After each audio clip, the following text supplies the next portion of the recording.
Namaskar, this is Akhilesh Bhargav. Welcome to Tidbits on Business and Finance with me. A consulting firm very recently conducted an informal closed door survey among its close associates and its clients. All of these respondents were given a copy of a glossy, impressive annual report of a well known, widely traded listed entity. The annual report contained all the mandatory reports therein, which is the audited financial statements, the reports of the auditors thereon, the director's report, the corporate governance report, the secretarial report, and also the management discussion and analysis report, as it is called. The auditor's report was a clean report, and the report of the directors was such that one got a feeling that there has been no violation of any laws and there has been sound corporate governance.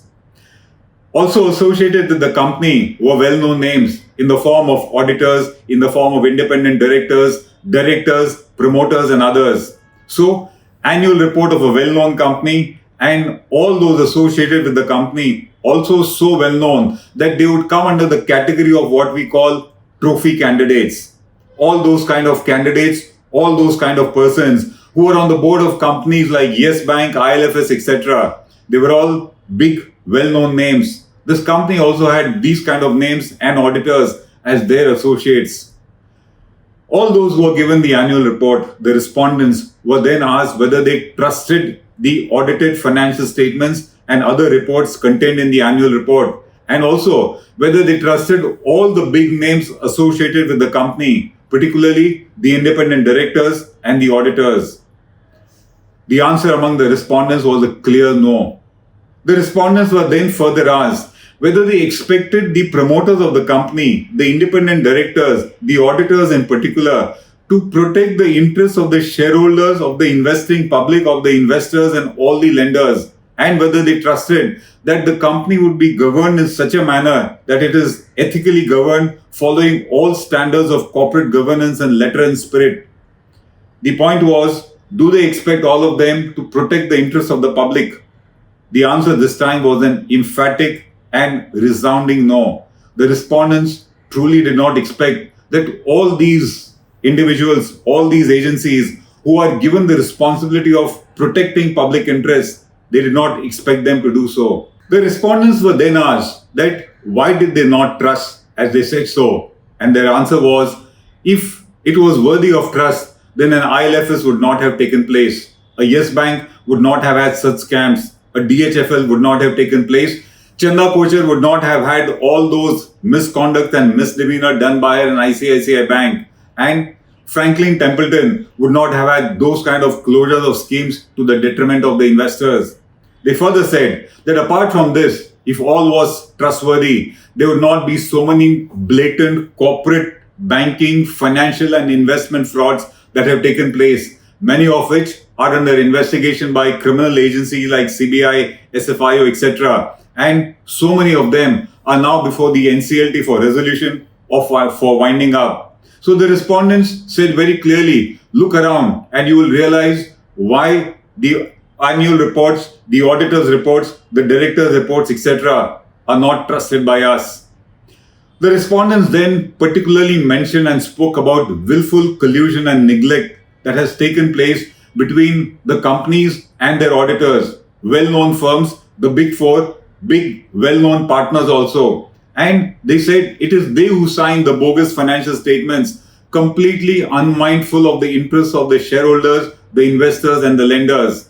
And thus, their justification was, don't ask us about the reasoning, but look around and you will realize why we do not trust these kind of annual reports and the financial statements. The fact is that companies are not trusted, their promoters are not trusted, however well known they be. Their auditors are not trusted, their independent directors are not trusted.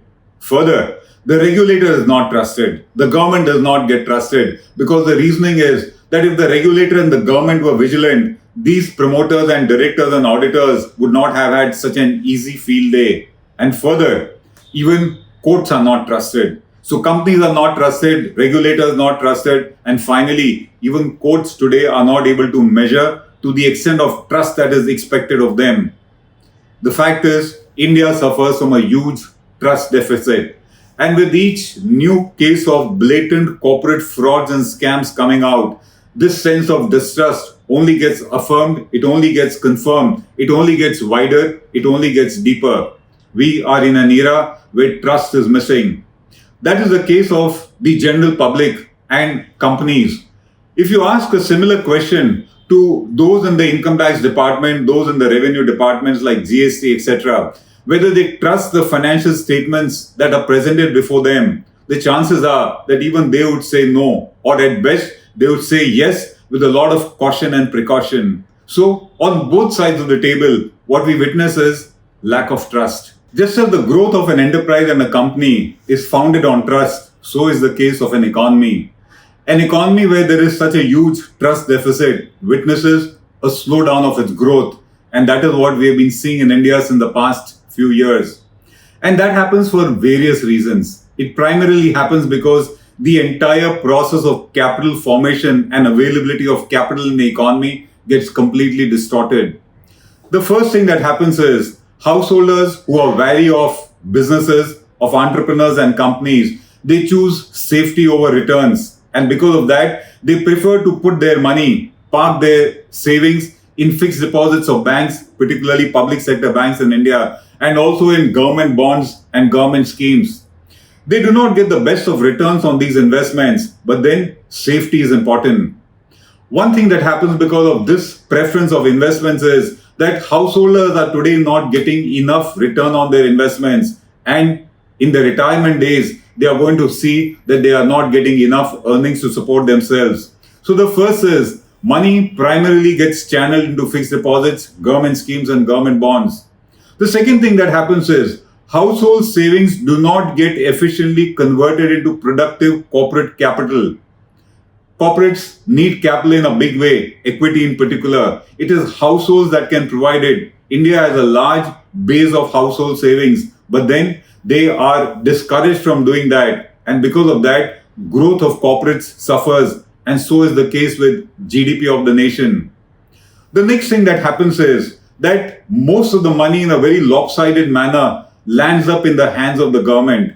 And the government is not the best user of funds. The government is not the most efficient user of funds. And government usage of funds does not prove to be productive and profitable very often. See the return of investment that we get out of government's investments in public sector enterprises. And therefore, the savings which can generate far better returns do not get those kind of returns. Again, the profitability, the growth of the economy suffers.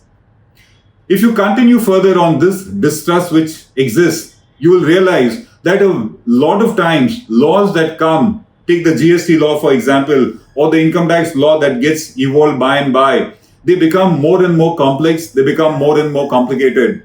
And that's because those who draft the laws, they do it with a trust deficit in mind. They have a trust deficit because of evaders of law. Those evaders are a minuscule minority. The tax compliers, the law abiders are the overwhelming majority. But laws get framed with a trust deficit. With all those evaders in mind, we are seeing complex, complicated, hard, difficult, and Byzantine laws being framed. Because of that, there's an increase in the cost of compliance. A huge burden comes on the entrepreneur. And the ease of doing business in the country starts getting diminished even further. That's a toxic byproduct of distrust prevailing in the economy. Because of all this, all those who are eligible, all those who are needy, all those who are worthy of receiving public savings for the purpose of putting them in profitable use, they are denied and businesses suffer. It's a huge hindrance to business. The fact of the matter is that an investor today is willing to take risks of investing in equity with open eyes. He's aware of them. What he's not willing to take certainly is the risk of fraud, risk of scams, because of which his savings completely evaporate. That is certainly not acceptable. And with trust not being there, the investor is finally discouraged not to invest at all. This results in poor investments in the country and poor growth. Here is a situation where in a survey, the clients and associates of the firm refused, or they said that they do not trust all these glossy, impressive corporate reports, annual reports, and the audited financial statements. If that is the situation there, the question that we have is, do you also really trust? And if you don't, then what do you need to do in order to improve your trust in those kind of statements such that your savings are invested in a far more profitable manner? This is Akhilesh Bhargav signing off till we meet again. Namaskar. Now be the first to know about the latest updates on our new news app.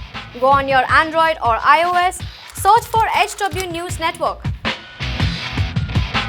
Download our app, choose the language you prefer to get updates in, and be up to date with the latest news. If you like this video, please share it, and we would love to hear your comments in the comments section down here. Also, please do like our Facebook page and follow us on Twitter to get minute-to-minute news updates. For more such shows and videos, subscribe to our YouTube channel.